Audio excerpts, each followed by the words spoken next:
So 1 second.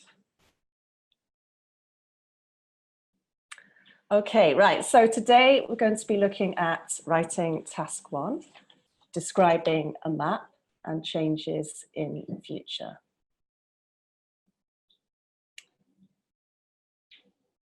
Okay, so by the end of this webinar, you'll be able to identify key features of a map, write a clear introduction, overview and body paragraph, use passive forms to describe proposed changes, accurately describe locations using prepositions. Okay, sorry, I just need to open the chat box. I'm just going to try and do that now. Okay, great. Right, so this is the task overview. So the plans below show the layout of a university's sports centre now and how it will look after redevelopment. Okay, so we're really looking at the present and then we're looking at the future. So you obviously, when you start this, you really need to make sure you know exactly what you're going to be talking about and the time frame as well. Right, so the task is to describe a map. Yeah, so somebody's saying they've seen it before. Yeah, we do repeat these tasks. If you check beforehand, okay, on the website, you can see which ones are coming up, but we do repeat them. But I don't think it's, I don't think it's a negative thing to go through it again. So it will always help you. Right, 150 words, as most of you should know that. 20 minutes you should spend on it. And you should summarize the information by selecting the key features. Okay, so you need to understand the map. Right, so first of all, what does this map describe?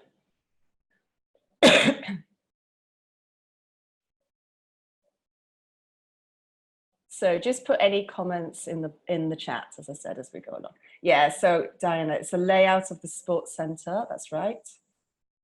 Sports centre, yes. Yes, so we've got 2 different sports centres, yeah, and the renovation, that's right, see. What is the time period?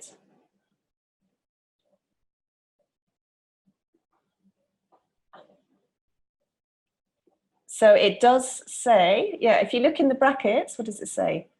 So yeah, it's present and future. Okay, so you need to make sure you look at every little bit of information.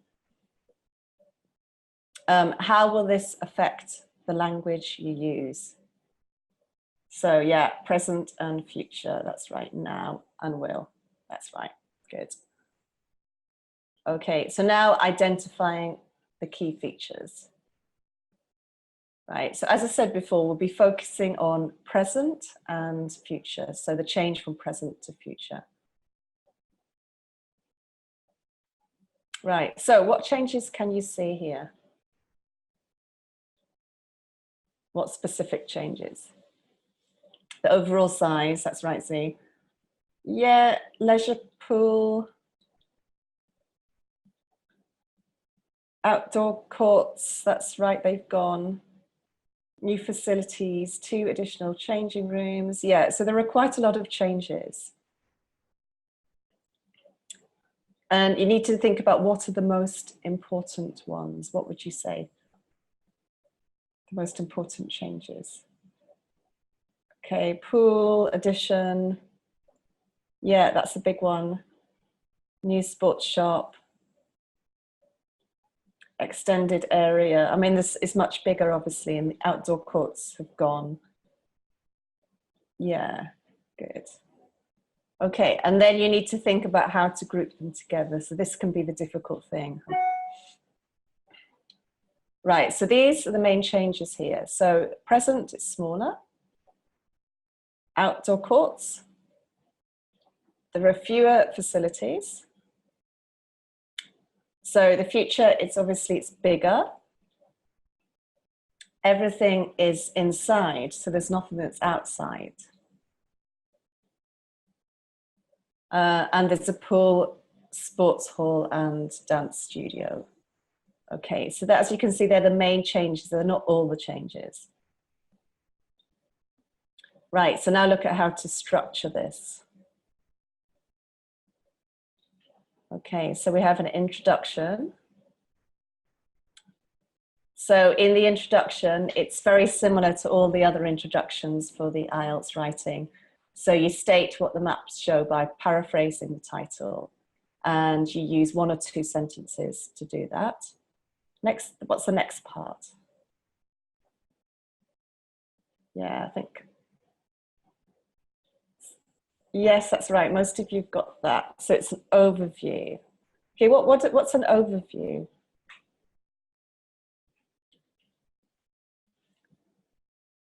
Summary, it's sort of a summary. Great changes. Yeah, it's really the main features. In a way, it is a summary. So you need to make a general statement about 2 to 3 key changes, and you use 2 to 4 sentences to say that. So it's really important that you include an overview in order to get a band 6 or above. Okay, so you have to include that. Yes, it's kind of like an abstract, Renhard, that's right. Okay, and then the next paragraph. Yeah, it's the body. So body A, details. So this is where you would describe one group of specific changes, and you use 3 to 5 sentences to do that. So as you can see, the number of sentences are kind of going up for each section. So we've got 1 or 2, 2 to 4, 3 to 5. So then paragraph 4, body B, oh, that's right. So that's the same thing. You describe the second group of specific changes in 3 to 5 sentences. Okay, so if you stick to the structure, that will really help you, I think. Right, so now going back to the introduction. Okay, so just to repeat the question again. So the plans below show the layout of a university sports centre now and how it will look after redevelopment. Right, so as most of you know, I think, you need to paraphrase the question using synonyms, word form, word order. So you might change the word order. Okay, what does word form mean? What does that mean? Yeah, Alexis, that's right. It could be changing noun to verb. Yeah, so it's using a different form of the word, okay? So you could be using a verb instead of a noun. And then voice, what does that refer to?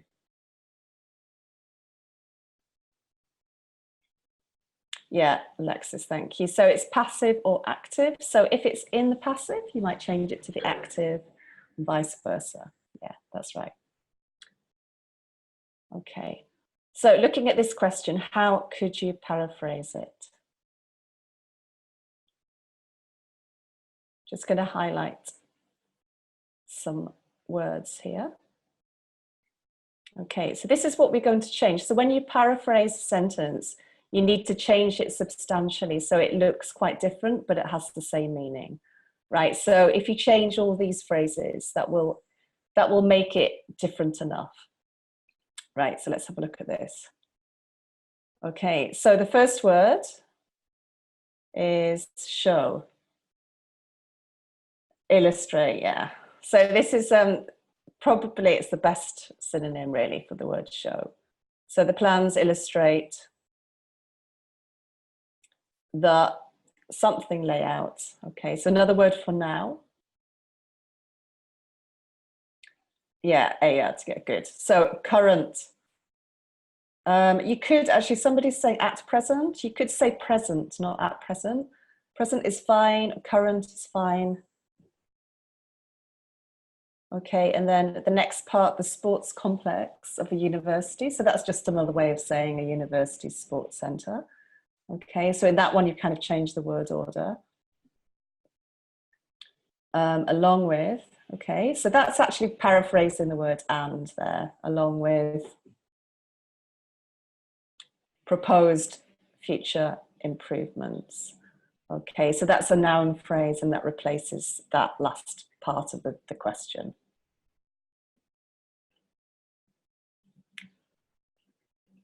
Yeah, so I will try and acknowledge as many comments as possible. There's some nice comments here.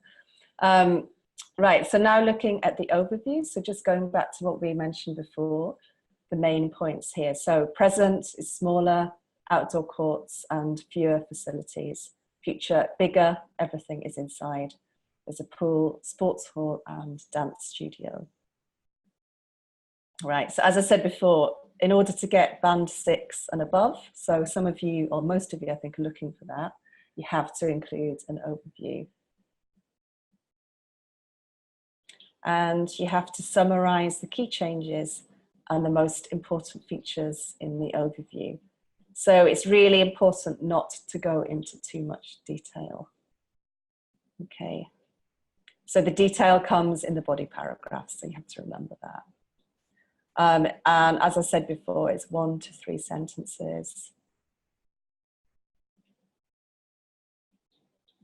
Don't go into detail. Okay, so Bianca, I'm going to show you in a minute. You'll see about what's included. Okay. You need to begin with a word like overall, and remember the comma. Okay, so overall, comma, and then you can start. Right, so overall, the sports centre is something to expand significantly. Okay, so what could you say here? So yeah, so somebody's asking about the session.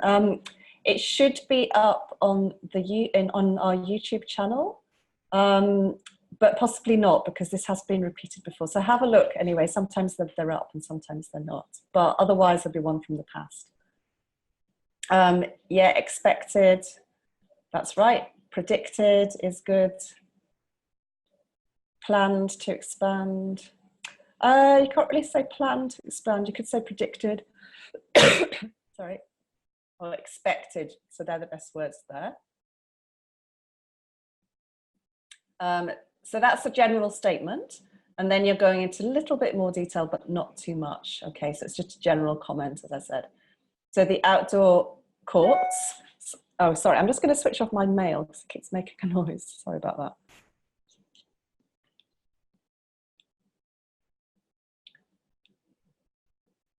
Okay, that's it. Right. So the outdoor courts, something in place will be removed. Currently, Alexis, yeah, that's right, Mudit, thank you. Good, so the outdoor courts currently in place will be removed and something with new, yeah, replaced with new, what facilities? Indoor, that's right. Okay, and then just a mention of what those things are, what those facilities are. It could be namely, but you would need to include the punctuation if you use that word. Including, yeah, you could say including or such as, yeah, either's fine. Right, so just have a look at that again. Okay, right, so now the body paragraphs. Okay, so as I said before, you need to group the details together to make a logical flow. So what do we mean by a logical flow?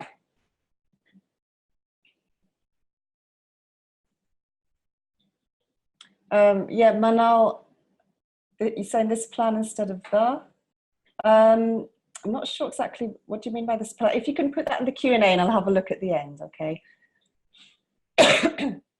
Coherence, that's right. So remember, one of the criteria for this exam is coherence and cohesion.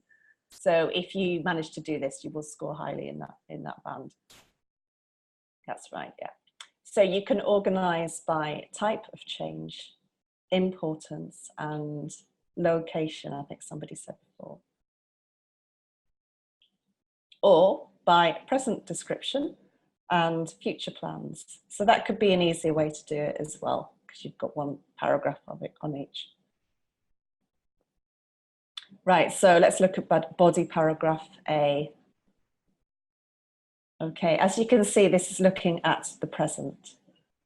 Right, so at present, okay, so we've got some words here, so see if you can add the correct words. At present, an entrance on the, yes, everyone's got that, so south side of the building.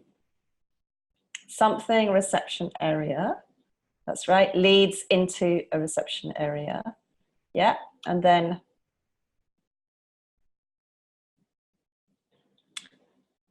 yes, behind this is a 25-meter indoor pool, which has a changing room and seating area.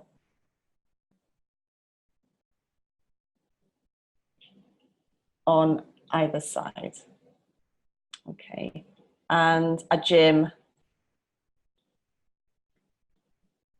Yes, Alexis, at the rear. Okay, so that's another way of saying behind. Finally, outside, that's right, outside the main building are 2 outdoor courts situated on the, so obviously it's the last bit, east and west side, respectively. Right, so it's important to remember to begin with a logical starting point.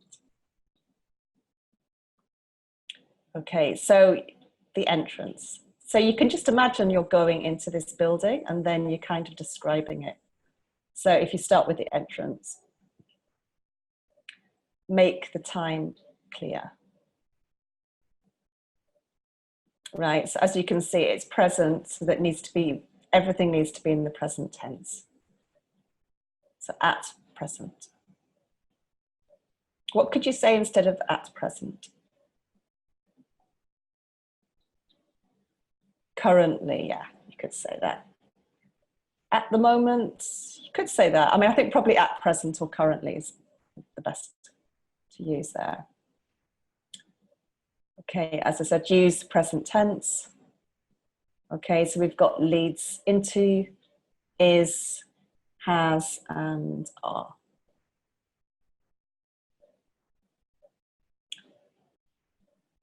Yeah, you wouldn't really say originally because you're thinking about now. Otherwise, that would kind of mean before. You need to use pronouns and linkers to connect features and add detail. Okay, so again, that will create cohesion. Right, so we've got here this, which, okay, relative pronoun, and finally, and respectively. And if you notice, so after at present and finally, you have to include a comma. Sorry. Right, so now looking at body paragraph B. Okay, so we can now focus on describing plans for future changes.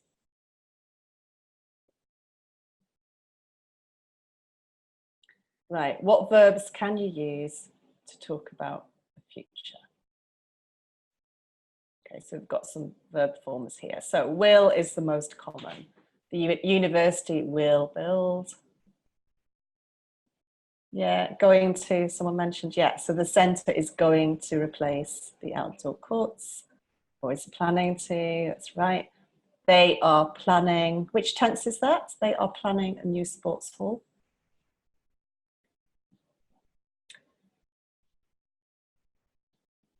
Present continuous, yeah. So you use present continuous for future plans.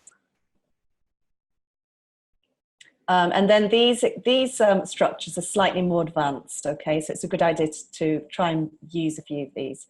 So they expect to build. Okay, and then this one, they are set to remove. Okay, so these are very formal expressions. Right, so they're in the active form. So I just want you to try and put them into the passive. So what's the first one?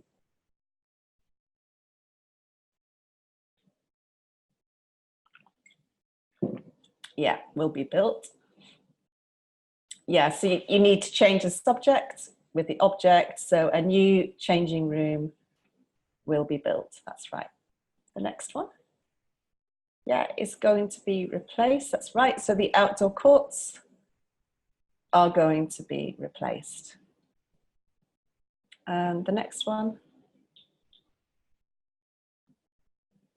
Yeah, a new sports hall is being planned. Okay. So you need to make sure that you really know the passive, right? So I mean, I teach academic English, and a lot of my students say, oh yeah, they know the passive, it's very easy. And I give them an exercise like this and they don't know it. So really make sure for this task that you do know it very well. Okay, the next one, they expect to build a new leisure pool. Yeah, a new leisure pool is expected to be built, that's right. And the last one.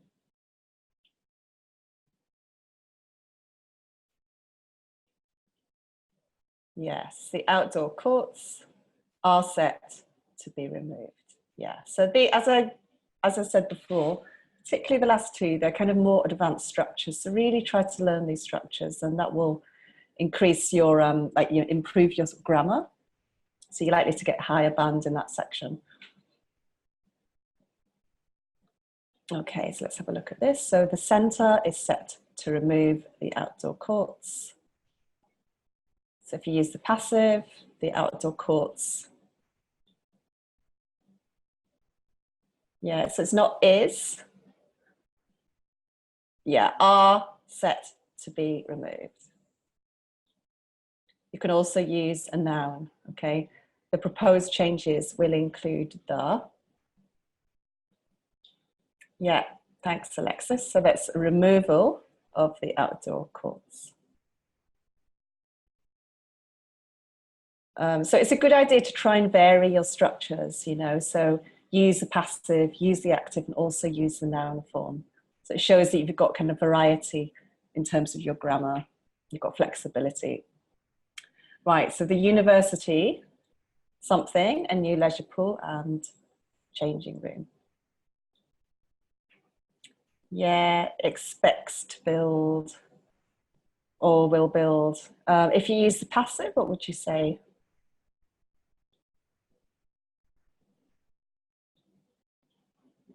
So it's just, yeah, that's right, Rio. So a new leisure pool and changing room are expected to be built.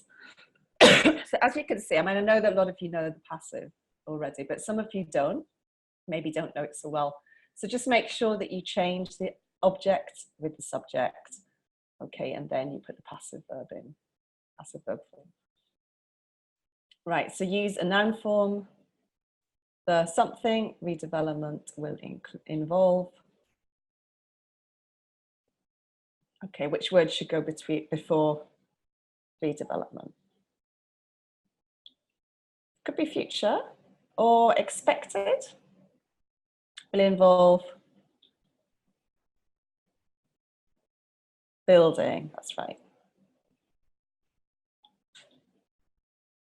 Okay, so note the building of. Yes, you can also say will involve the building of. Okay, so you can say that instead of building, instead of the gerund, which is the ing form. Right, so what changes can you see here? The university is planning to something, a new sports hall. Yeah, so here we're using create, right? So the passive.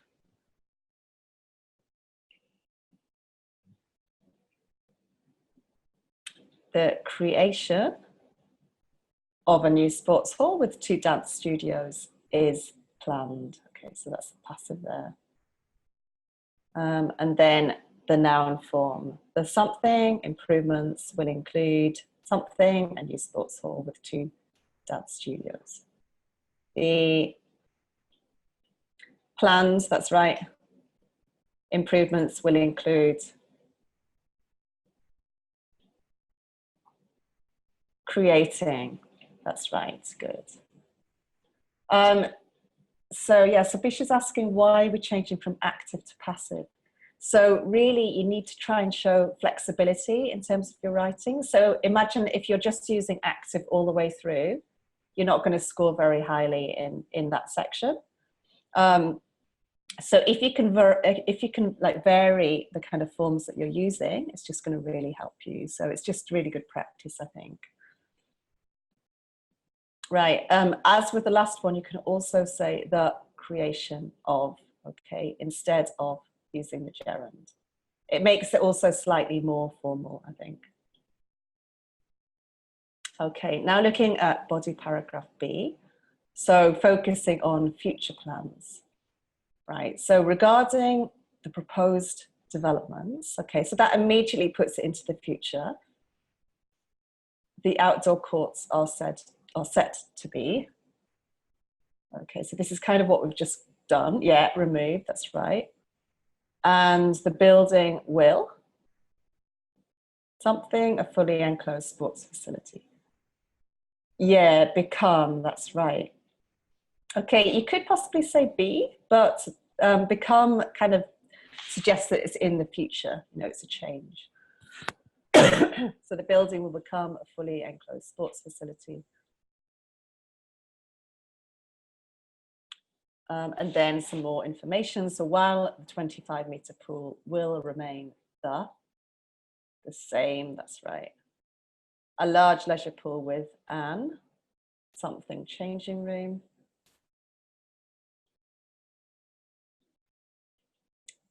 Yeah, thanks, Alexis. Yes, I think some of you have done this before, so that's great. So additional changing room is, okay, yeah, it could be expected. That's right, expected or set to be built, something like that.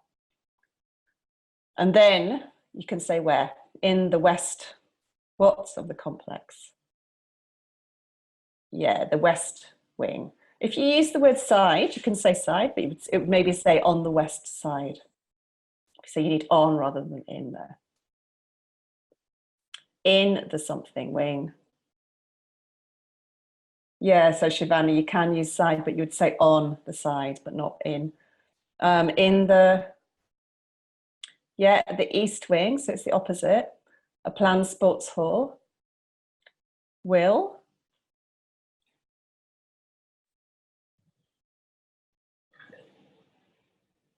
include dance studios and a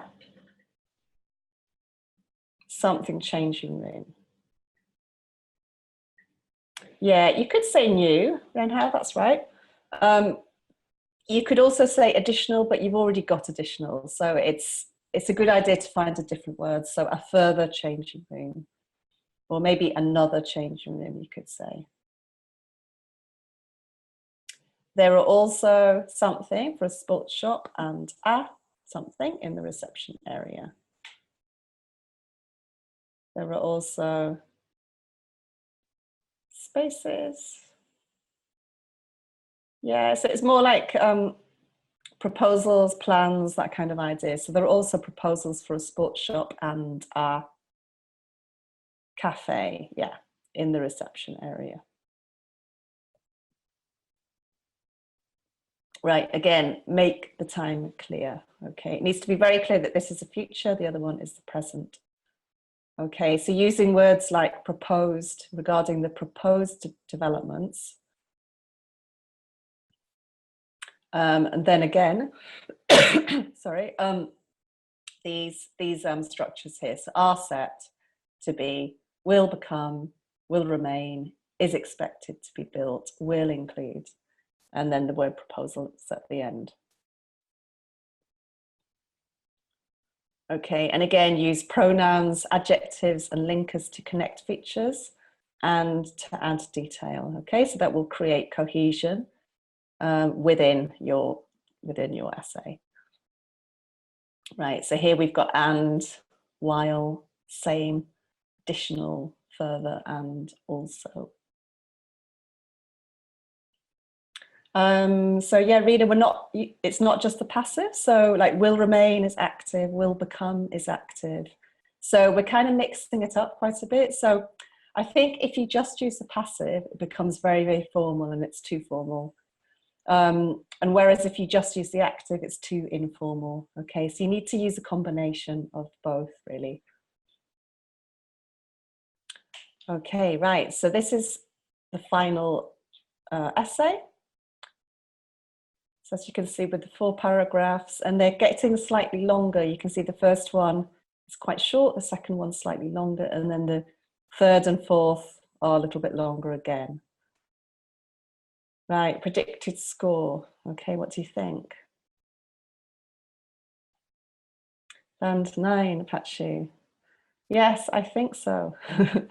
It's a band 9. So if you write like this, you will get a band 9. So things to remember: don't start writing right away. Make a plan. Another thing to remember is don't spend more than 20 minutes on task 1. Why not?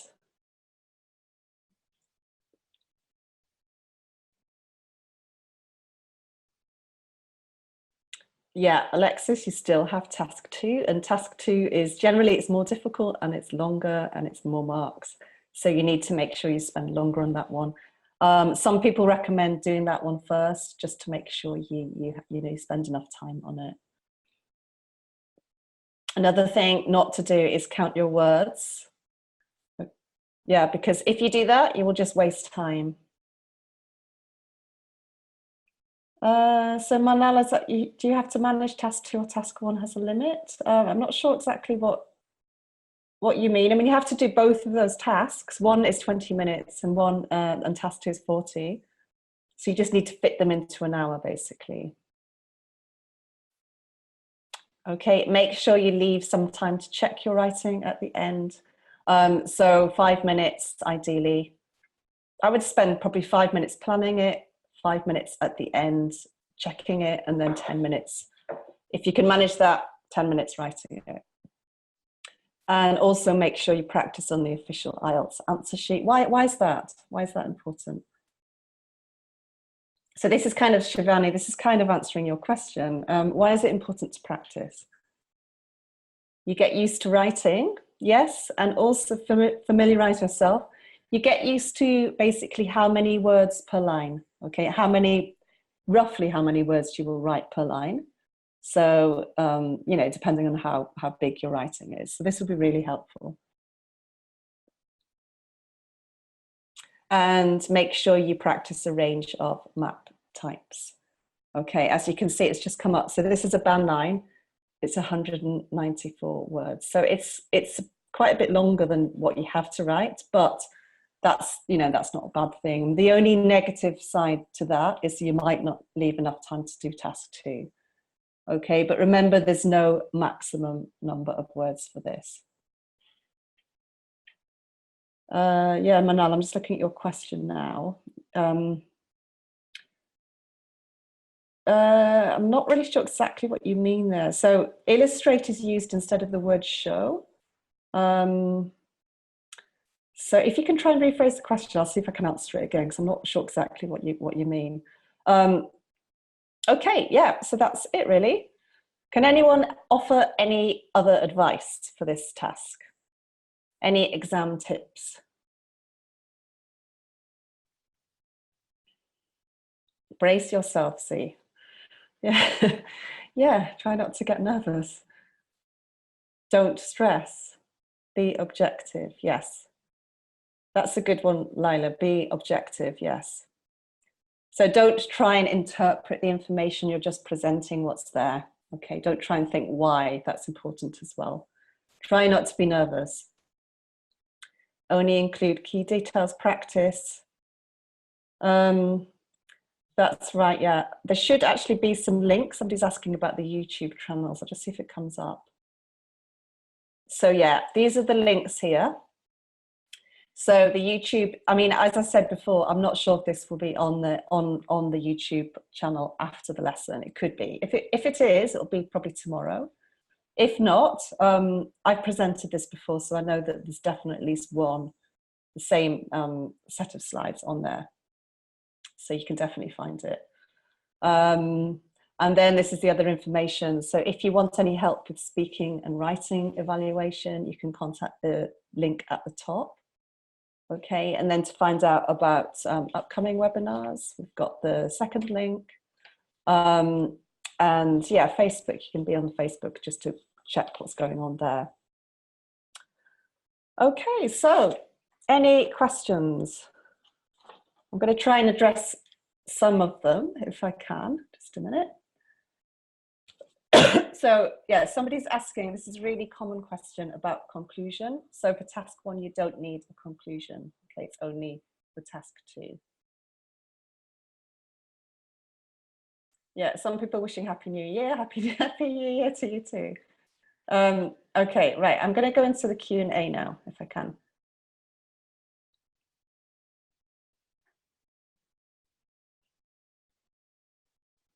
Sorry, I'm just going to try and do this. Just a minute.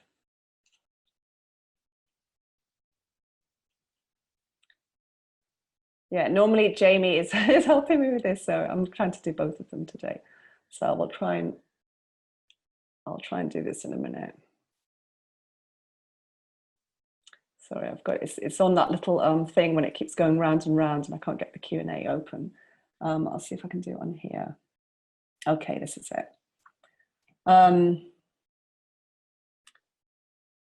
Right, so I'm just having a look now at some of your questions.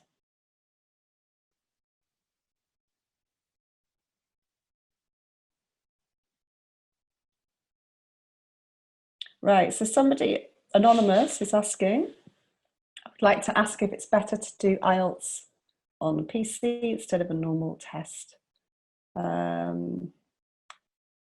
Is it true there's no more example on the listening? I'm not sure about that actually. I mean, I think with doing IELTS on like the computer-based test, it's really depends on like how, I guess, how familiar you are with, you know, computers. I'm sure most of you are, and also how quickly you type.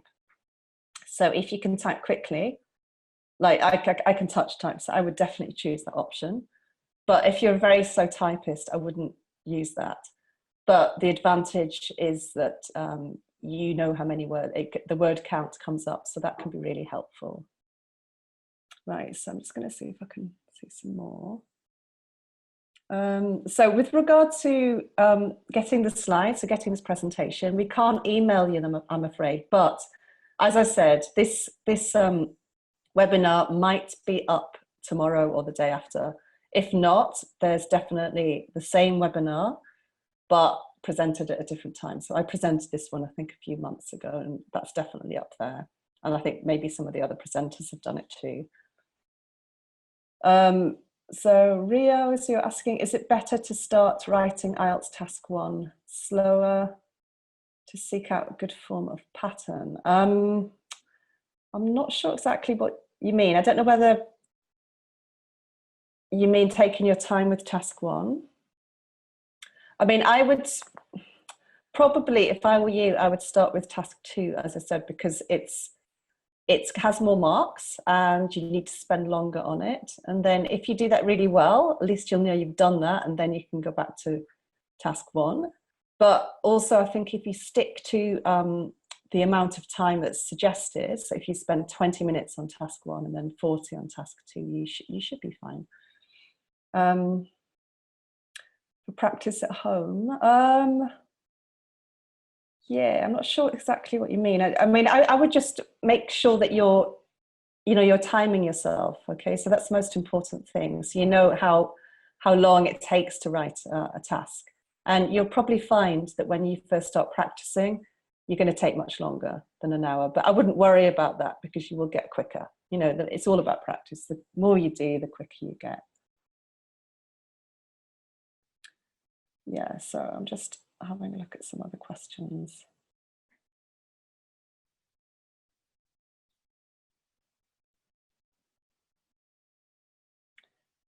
There's one or two questions I mean, Satya's asking, it's off topic, but is there any change in the IELTS test pattern as there are rumors flying around on YouTube? Okay, that is a good question because I haven't heard that, to be honest, but I will try and find out because it could be that Jamie knows that. And I would recommend any questions that I don't have time to answer today or that you really want to know, you can put comments under the webinar or you can contact us about them. But that is a good question, so I'll try and find that out.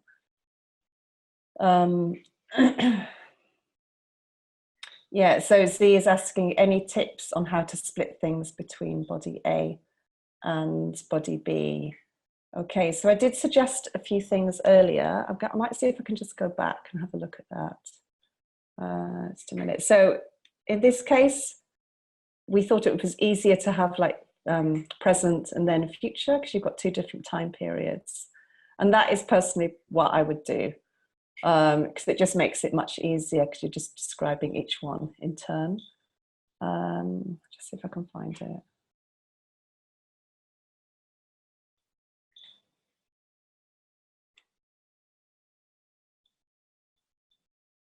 So I've got so many slides. I can't see where it is.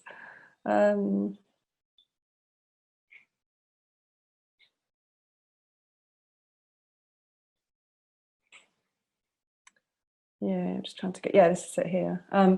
So you can organize by type of change, importance, or location. I think somebody suggested location before, so you could do it like that.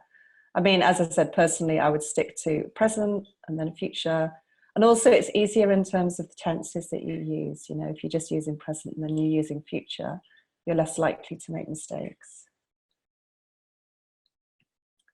So Anonymous is asking, can we use this plan instead of the plan?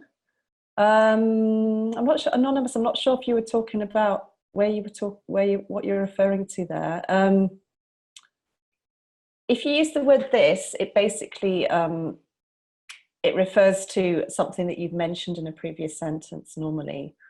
Okay, so it's like a reference word, and that kind of creates cohesion.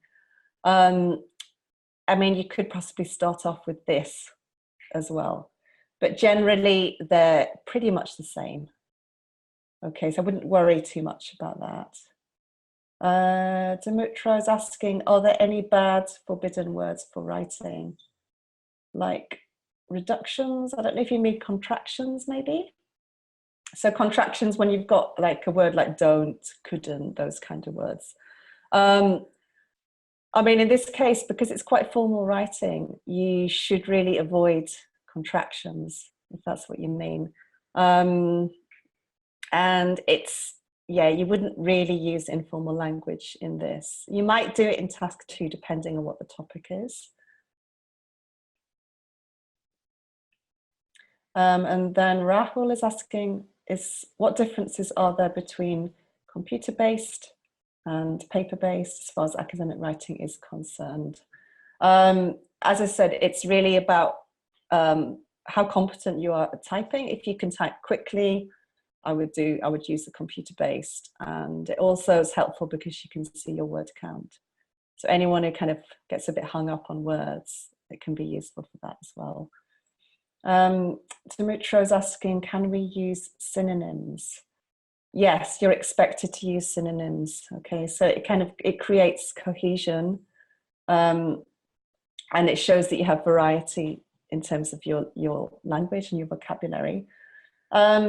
With regard to finding a list, I would recommend looking at the academic word list. I don't know if anyone uses that or if you've heard of it.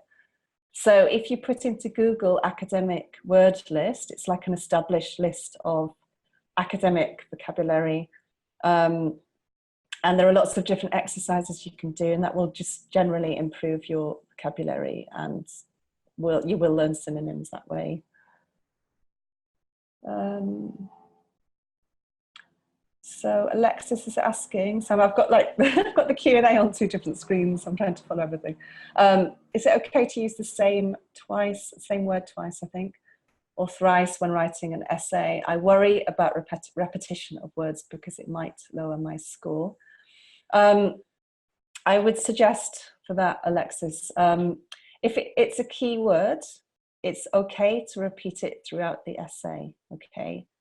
So for example, if the essay is about education, okay, you can repeat that word, but try to avoid repeating verbs, for example. So try to find synonyms. I mean, I wouldn't worry too much about repeating, you know, it's really about the work you do before you take the exam. So if you're really trying to expand your vocabulary, you're naturally going to be able to think of words, but try not to let it worry you. Okay, if your mind goes blank. I mean, I get very, very nervous in exams, so I totally sympathize with you. Okay, so any other questions? Let's have a look. Anuj is asking, how do we know where to put the passive voice? I think where to use the passive voice. So as I said before, it's really about using a mixture of structures. Okay, so using the passive and using the active. In most cases, the passive can replace the active. As you can see from this task, we use the passive quite a lot. So what is the benefit? So I think some of you are getting maybe a bit confused about the passive, and what's the benefit, or why should you use the passive for this type of writing, do you think?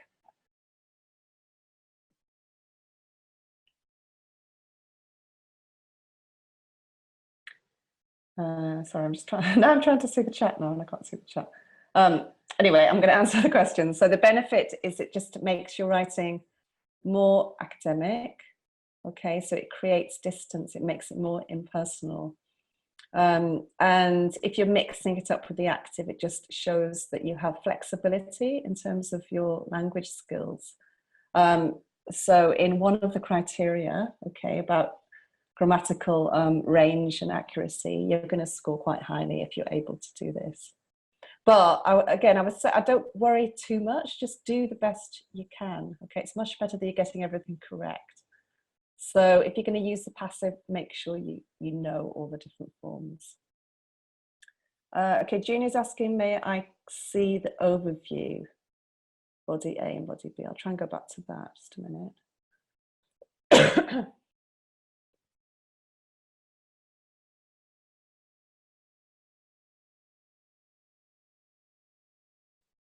I'm not sure where it is now. What I'm going to do, actually, I'll go to the end and then you can see the whole thing, and that might help. Just a minute. Yeah, so as you can see, the overview is the second paragraph there.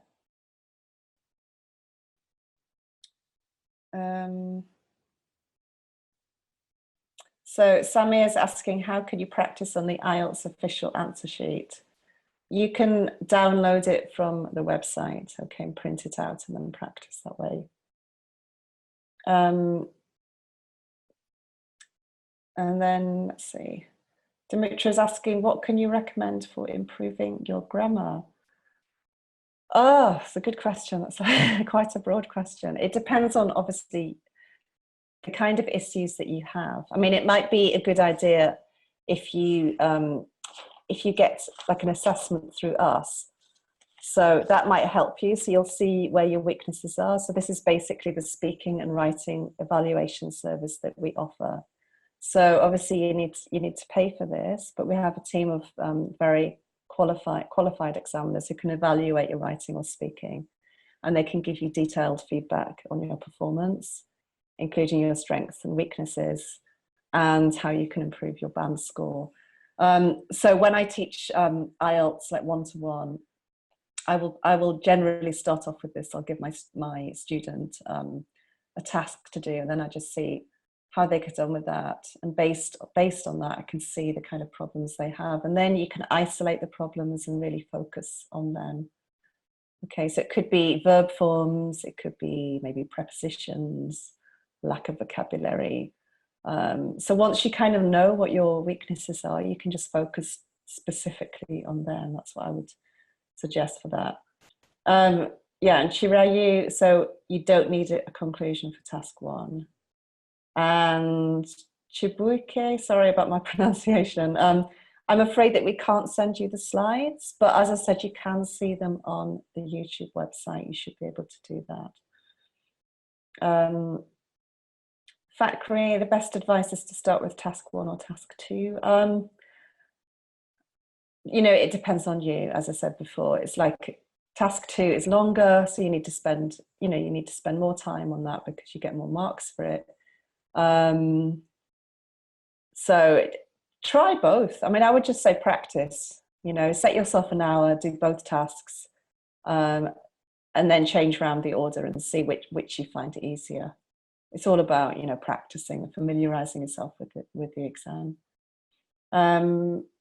Shreniyash is asking, is there an upper limit to the number of words? No, there isn't. Okay, but you have to write, there is a lower limit. Okay, so you need to remember that. You have to write 150 words. But as I said before, this one is 194 words, so it's quite a few more than that.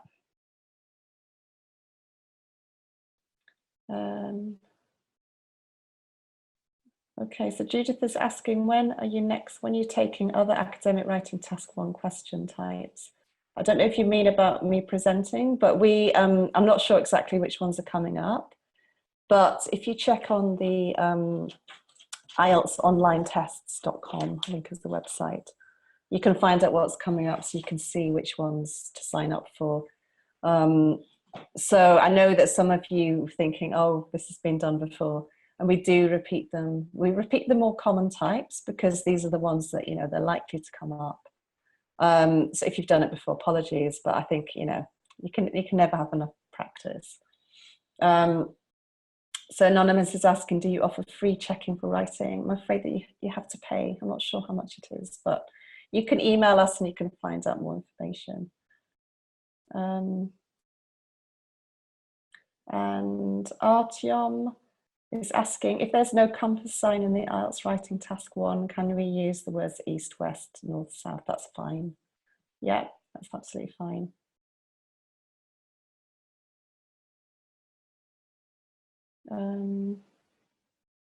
Okay, so I'm just seeing if there's any other questions. Daisy is asking, is it correct to write, I think you mean the overview, to write the overview at the end? Yes, you can do that. So you can either have it second or you can have it last. It's up to you, but you have to include one. Remember, to get band 6 or above, you have to have an overview. And yeah, just to reiterate, people keep asking about where you can get the slides from. This presentation I've done once or twice already, so you can definitely find it on the YouTube channel. Let's put this link up again. So it's the 4th link down. You can find this one on the YouTube channel. Not exactly the same one, obviously, but one that I've done before. Possibly this one will be up. If it is, it will be up in a couple of days. Okay, but you can get the same slides anyway.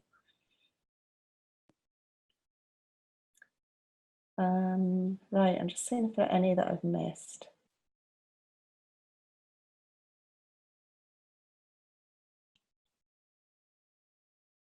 Okay, Anonymous is how can you manage time for the writing section?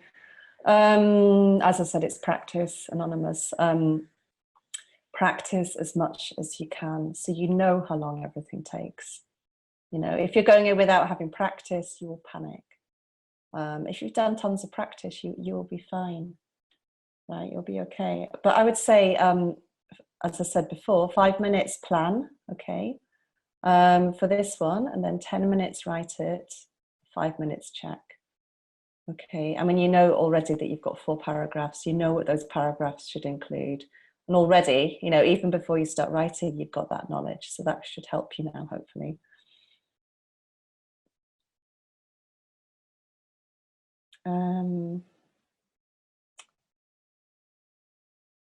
Okay, so Tao, I think it is, what kind of sentence structure makes you bored while grading? That's a good question. I would say a lot of the same structure. So if you're just using active, it's a bit boring. If you're just using passive, it's a bit boring. If you're repeating a lot of vocabulary. Okay, so it's that really. Variety is the key to this, I think. So Anonymous, you can watch this. The previous lesson, I'm not sure who taught that, but it should be online on the YouTube channel.